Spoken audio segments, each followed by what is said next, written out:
Hi everyone, it's Liam here from Rating the Races. So what I've done is I've gone through the last year's Cheltenham Festival Handicaps. I've looked at the horses that finished in the top 5 and I've then looked at their current handicap marks just to see if any are still on the same mark or even lower.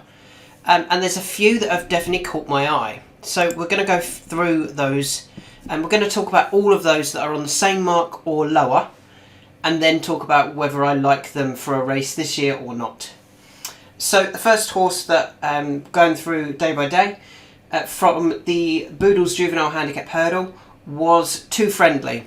So Too Friendly ran last year in the in this race, off a mark of 125, and he is currently rated 125 still.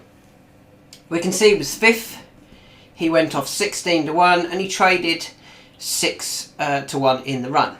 So what I'm looking at here is horses that either traded really short or went off at quite a short price anyway. Too Friendly didn't really, 16 to 1, he only traded 6 to 1 in the run. It didn't really catch my eye. Let's have a look at what he's done since. He went to Aintree, he ran okay, he finished 5th, he finished 4th and 2nd the last twice.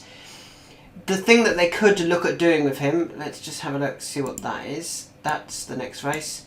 What they could do is possibly just step him up slightly in trip. They could go to the Martin Pipe with Too Friendly, where he's currently 33 to 1. It doesn't jump out at me straight away as one that I'm keen to get involved in at this stage. But he is one that could be interesting should he turn up in the Martin Pipe. He has got Cheltenham Festival relative form, and he's currently off the same mark. But I don't know whether the 125 even gets in the Martin Pipe. So moving on to the Coral Cup. The first 5, I've looked at their marks, and there's 2 here that are interesting.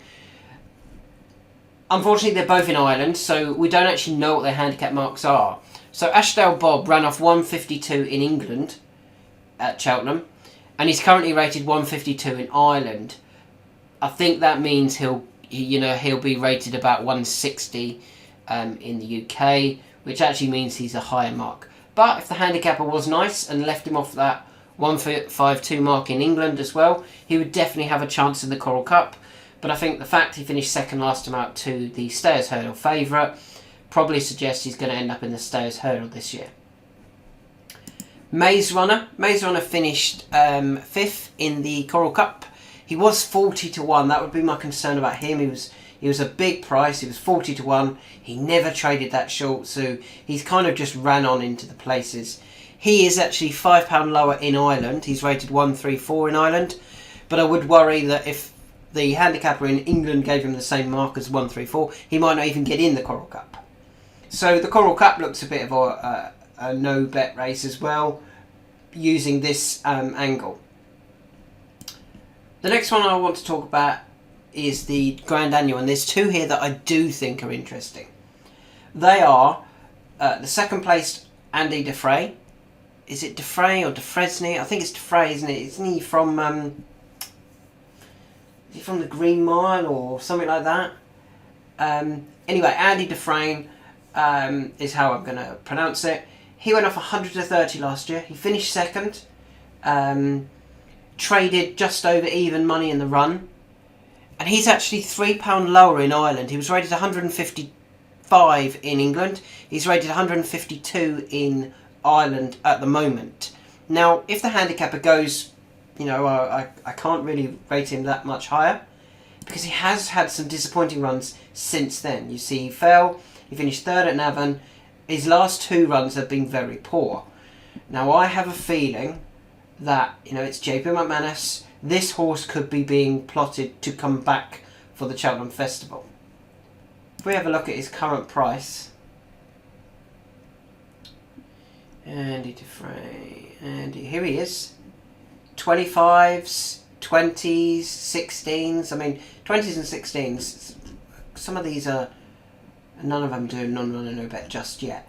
But at 25 to 1, I actually think he's a good bet. I think he'll be one of the best backed horses if he gets if he gets 152. I don't think he'll get 152, but if they put him back in off 155, why would you not back a horse who's running off the same mark, at 100 to, who went off last year at 100 to 30, currently 25 to 1. I think he's going to be really well supported in the next few weeks, especially if they start announcing that this is his plan to come back for this race. The second horse who's also very interesting from this race is the third placed Frero Bamboo. Now Frero Bamboo is £3 lower on a mark of 138. He's rated in England, so we know his handicap mark. He was third at sixes. He didn't trade that short because of his running style. He was held up out the back and then finished strongly. Now I think they might revert to the same tactics here if they come back for this Grand Annual, which I think they will.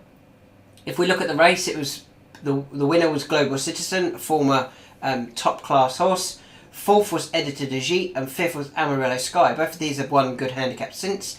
Editor de Gite's even won a Grade 2 since. So what price is Frero Bamboo? Frero Bamboo, still looking for him. Wow, is he a really big price? Here he is, 25s and 33s. I think that's a massive price personally. He's nigh on guaranteed to run here. You know, he's been running over 2 mile. He hasn't been running badly. He's a £3 lower mark. He ran well. And he's almost learnt how to run as well this season, because he's, instead of getting right out behind and then running on strongly, he's been able to keep up. I do think they'll revert to the tactics of holding him up at the Cheltenham Festival though. And I think at those current prices, 25s and 33 to 1, I think he's a great price, considering he's £3 lower. He's got the Cheltenham Festival form. He hasn't been back to Cheltenham. We can see he also finished third at Cheltenham previously in December 2021. Yeah, I think Frero Bamboo and Andy Dufresne from that Grand Annual are probably worth backing now at 25s and 33 to 1.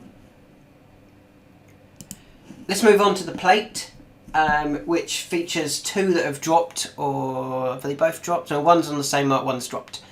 Spirit of the Games is the same 136 mark, but he's, you know, so difficult to win with. It doesn't jump out at me at all, Spirit of the Games. And the other one is Celeb Dalen, who has dropped. He's £5 lower now. Now, he did go off 4 to 1 last year, and he finished 5th. This season, he hasn't quite got going, but it would be very interesting to watch his run on Saturday over 2.5 mile. If he runs well without actually winning, it could be that they're getting him ready for the plate this season. Currently, Celeb Dalen, he'll be a big price, I think. He's only available at Unibet at 25s. When other bookies start pricing him up, if they start pricing him up at 25s, considering he went off 5 to 1 last year, a much shorter price. He didn't trade that short. I do think he'll run well. It's whether he could actually win it. I think Andy Dufresne and Frero Bamboo in the Grand Annual could actually win. I think Celeb Dalen could do a similar sort of run and finish 3rd or 4th. If you wanted to get involved each way, you could. Doesn't strike me quite enough to be interested in him personally. We'll look at the Muir.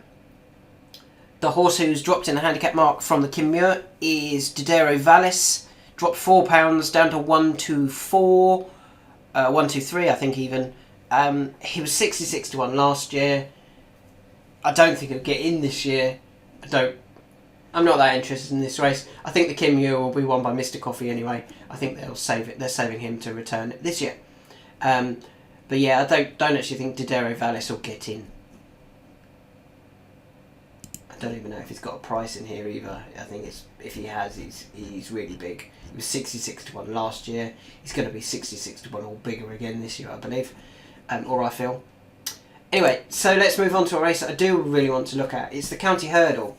And State Man is obviously now running in the Champion Hurdle, and First Street has won a feature handicap this year. So I think the race is quite good. Now, Colonel Mustard and West Cork have both been over fences. Colonel Mustard has had 2 runs. He's finished 4th and 2nd. So he could be getting a handicap mark over fences. That would be very interesting. He's actually off a £4 lower mark over fences, but that is obviously including that that's his Irish handicap mark over fences. So he could be like £2 or £3 higher maybe in the UK. But if he did turn up in a race at Cheltenham over fences, he would be very interesting. If he turned up over hurdles, again, I think he would be very interesting if he was given a roughly the same mark as he was last year. The horse who we do know his handicap mark over fences is West Cork, or we know his English handicap mark is West Cork, because he's run, he runs in the UK. So his mark is £2 lower than when he was fourth, and when he was fourth, he was actually quite unlucky, I felt. Didn't get the clearest of runs. We can see he only went off 13-2, so he was quite fancied anyway, and that's against Stateman, who's obviously proven to be a champion hurdle horse. The fact Stateman didn't go off even money suggests that people did think that the likes of Colonel Mustard and West Cork could challenge Stateman. With that in mind, I hope they drop West Cork back over hurdles, and they might even be lucky in the handicapper, give him the same hurdle mark as he's got over fences, £2 lower mark. If he ran here off a £2 lower mark, he probably finishes second behind Stateman. Is there going to be a champion hurdle horse running in the county hurdle this year? Maybe not. So I think West Cork is very, very interesting for that county hurdle. If they decide to drop him, you can currently see the difference in prices based on whether he is or isn't going to turn up. Paddy Power are really being careful with 12s. West Cork, Bet 365 and Unibet are going to 25s. I actually think that's quite a good bet at 25-1, in the hope that he does make it and does drop back to hurdles. The final race that have horses that have dropped their handicap marks is the Martin Pipe. Cobbler's Dream actually hasn't dropped, but he's currently off the same mark, which I think is very interesting, because he was second to Banbridge. Now, Banbridge has won a Grade 2 since over fences and is being aimed at the Grade 1 events at the Cheltenham Festival. He may well have just bumped into one. I really like Hollow Games. I think he's a good handicapper, but I think his handicap mark's high enough now. And Freedom to Dream is actually £4 lower in Ireland than what he was when he came over. But I think if we look at Cobbler's Dream, he only went off 12s. He traded 1.4 in the run. So he went short in the run. He's done okay. Okay, his last run when he was trying to defend the Lanzarote was disappointing a couple of weeks ago. But only 4 horses finished that day anyway. I'd completely ignore that run. Look at his other runs over fences, and they were good efforts. But I think back over hurdles, back at Cheltenham, back in that Martin Pipe, off the same mark, I think he's very, very interesting. And you can see I've managed to find him. He's 25-1. He only went off 12-1 last year. He proved that he was actually up to the task when finishing second. He was beaten by a Grade 1 horse. 25s, even 33s at Unibet. I think that's a massive price. And that's one that I do want to get involved in. The other horse, as I mentioned, who has dropped in the handicap mark is Freedom to Dream, but his mark is based on his Irish handicap mark. He's currently rated 131 in Ireland. He ran off 131 in England. He ran off 135 in England. Now, what's he done since? Not great. He has been over fences as well and disappointed over fences, and I just feel, I'm not totally sure what to make of Freedom to Dream. I don't even think he's got a price in this race either at the moment. So there's a few that I really do like. I do like Andy Dufresne. I do like Frero Bamboo. I do like West Cork. And I do like Cobbler's Dream for their races that they ran in last year. I think all of them can go very, very close again this year. And you're getting good prices about them now, because maybe their season hasn't quite gone to plan so far. But we know how important Cheltenham Festival form is, and when they come back to Cheltenham, how much they can bounce back to what they did the previous year at the festival. So there's just a few that I quite like for Cheltenham.